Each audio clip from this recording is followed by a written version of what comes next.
So we're at the Bridgehead roastery. My name is Ian Clark and I'm the director of coffee at Bridgehead. We spent a number of years now trying to focus our attention on how to make coffee taste better in our cafes. So on our espresso machines, on our brewers, using our grinders. So the next step then is getting back to roasting the coffee and applying all of our experimental ideas to roasting the coffee. We're sourcing coffee now seasonally, which means that they're harvested within, say, a month and the last 9 months or so. We'll keep a coffee for around 6 to 9 months off its harvest, and then we rotate through the different countries that produce coffee as they're producing coffee throughout the year. Each batch is 100 pounds, so 100 pounds of green coffee goes into the roaster. We usually get around 85 pounds out, so we lose around 15 to 19% of the mass of the coffee.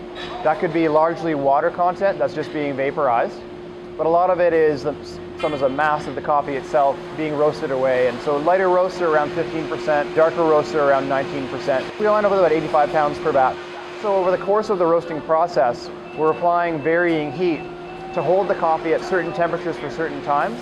And each coffee has its own what we call temperature profile, or if you imagine a graph, a curve of temperature over time. They all respond differently to heat depending on the botanical variety, depending on the age of the coffee, depending on the density of the coffee, and so on.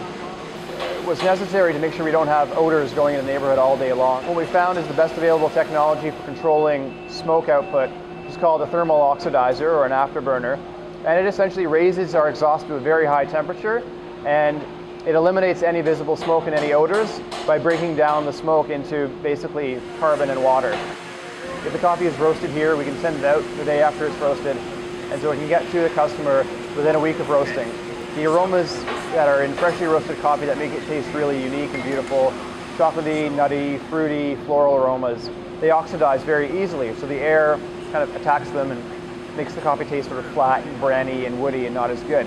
If you get the coffee extremely fresh, all those aromas are still intact and the coffee is tastier, it's sweeter, it's more aromatically interesting.